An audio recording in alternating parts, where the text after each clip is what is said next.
So before coming here, I said, okay, let me go and do my little survey on what does happiness mean to people, and what does pursuit of happiness mean.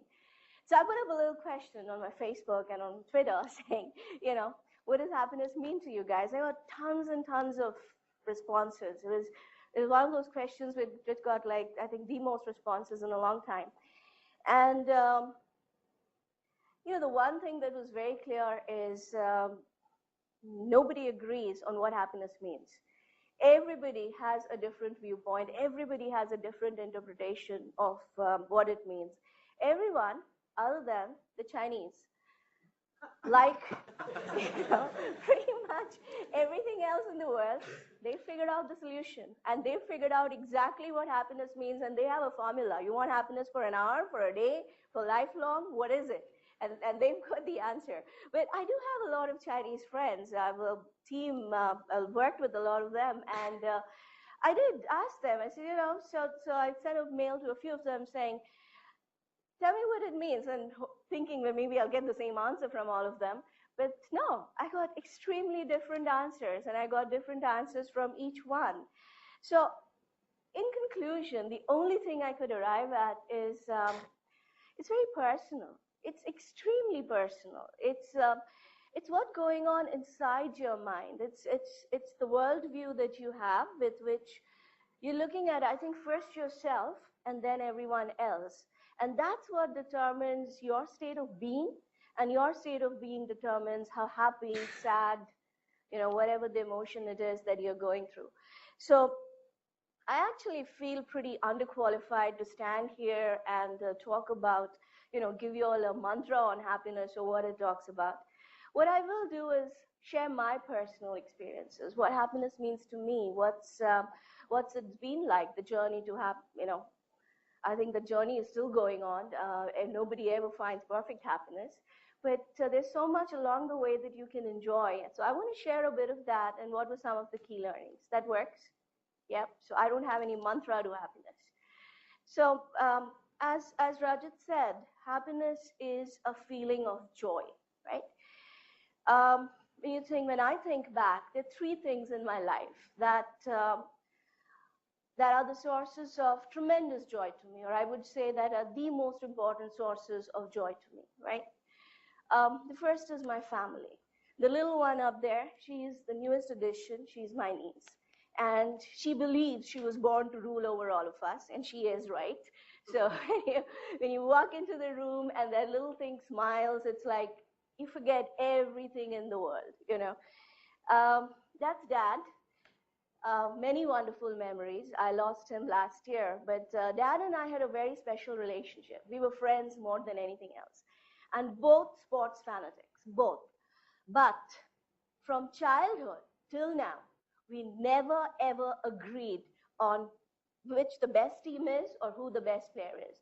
If I'm Chelsea, he's Man U. If I'm Chennai, he is Mumbai. Or even when we agreed on a team, like both of us love F1, Formula One. In fact, he took me to my first Formula One race in Monaco, and it was just the most wonderful experience ever. Both of us love Ferrari. I'm Alonso, he's Massa. I'm Nadal, he's Federer. So it's just crazy. So, my biggest source of joy was to watch his team lose, or, together, when we sit in front of the TV, or watch my player, like, vanquish his player completely. And then I would dig it in at least for a month. And that was like, to me, I didn't need anything else to make me happy. Just that was enough, right? So it's just some wonderful, wonderful memories there. It was Steve Jobs who said that, the one thing you should do in life, and I think that applies to all of you, is find a job that you really love, because that's what brings out the best in you. So I was very lucky in that department. Actually, I didn't find Intel. Intel found me, and it was love at first sight. It was love at first sight. Been with the company 17 years. If I work another 17 years, I think it's going to be in the same place. I am a technology geek, but as they say in India, it's with a twist. I don't like technology for the sake of technology. In fact, I believe technology for the sake of technology is the most meaningless thing ever. But what really makes it tick for me, what excites me about technology is what it can do when people start using it and using it in different ways. That's my passion. So I love working with different groups of people to understand how technology can sort of blend into their lives and how it can impact their lives and improve their lives, be it teachers, be it students, doctors, farmers. We do a whole range of work. So it's really amazing to be able to follow your passion on a day-to-day basis and work with some absolutely brilliant people all over the world. And as Rajat says, we get paid for it. So, you know, I can't ask for anything more. But that's another thing that gives me tremendous pleasure. And, you know, whenever I'm talking to kids like you, one question that they keep asking me is, how long will you stay in the same job, or how long should you stay in the same job? When do you know it's the right time to move? I have a very simple theory. The day you wake up in the morning and you feel that, I know what I'm going to do today, and sort of sleepwalk into your job, that's the day you move. Because you're not being fair to yourself if you do sleepwalk into your job. You have to wake up in the morning and feel charged up. You have to wake up in the morning and, you know, the thrill of unknown, as you put it, it is so important to get you going, right? There has to be something out there that's going to catch you by surprise. If I don't have it, I'm going to hate what I do. But that's what keeps me going. And I love those surprises. I love those change. The third source, travel. I was bit by the travel bug very, very early, and it's my parents' fault. Dad was, his job required him to travel a lot all over the world. And he was one of those crazy guys who said that, you know, stability is overrated. I don't believe in it. I believe that if the kids come along with me, they will learn a lot more because they're going to discover new cultures, new friends, and they're going to have friends all over the world. So that was his vision for us, right? So he said, okay, so whenever I go, you go. So we all traveled, and we were a pretty large family. So we all packed up and we moved with him all over the world. I have completed my schooling, just K to 12, across 7 different schools in 7 different countries. So, but you know, thanks to that, I have the most global contingent of friends that any girl can ever ask for. So it's absolutely fantastic. But travel is something that, to me, it's my stress buster. It's something that relaxes me, that recharges me. And if I don't get to travel, I get withdrawal symptoms. I mean, I really look forward to it. Different places. I've sort of, I heard, Betty, you've traveled to the most countries in the world or something. So, you know, so we should compare notes at some point. But, you know, I can't remember. If I add up all the countries that I've traveled to, I don't think I'll meet your record. But, you know, there've been like tons and tons of places we've gone to. And it's all been fantastic. There was another rule that Dad had, which I really cherish, which was when you travel as a traveler, not as a tourist. A tourist travels to see what he wants to see. A traveler travels to see what is there. And that's a big difference. And he used to continuously tell us that. Never understood it when I was small, but now I do. And I really value that. And that's the only rule I follow when I travel. So those are sort of, you know, the 3 things that are my source of happiness. That's my fountain of happiness. This is where I sort of go to, or this is what I look at when I need that little bit of a happiness injection in my life. But happiness it doesn't stand still. It's a moving target. And I'll give you an example of this very good friend of mine. When we were in college, I was the crazy one. I wanted to do everything crazy. I was just 5 feet nothing, but I wanted to like go and fight somewhere, become a commando and all kinds of things, which I knew wouldn't work out. But, you know, when God has given you the luxury to dream, you might as well have some crazy dreams. And she was a practical one, and I guess that's why we were such good friends. And at that point in life, I remember she was all about, okay, we finished college, I'm going to find a good job and a good husband. Okay, both happened. The job happened, the husband happened. Both good. And then after she got married, it was about, okay, I'm going to have the most perfect baby, right? My baby's going to be an absolute doll. Fine. If she wanted a girl, she got a girl, absolute doll. Met her last year, just after the baby was born, and she was like, the best thing is walking into a room and when she recognizes you and she smiles. That is the best feeling a mother can ever have. Wonderful. Met her last week, and she says, you know what? I'm waiting for the day she can speak, because that'll be the best feeling the mother can ever have.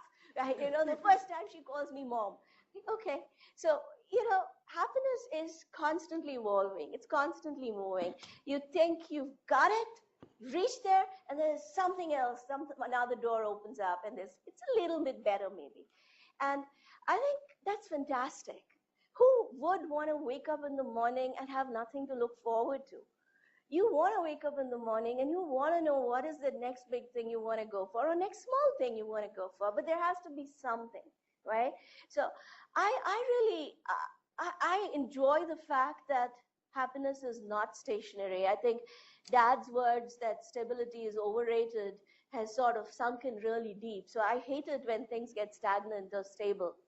And, but there's one caution there. It's as you sort of go after the next big thing, I think where it becomes a problem is when we get really obsessed with that process of finding the next big thing. Because we get so obsessed by it, we forget what we have with us today.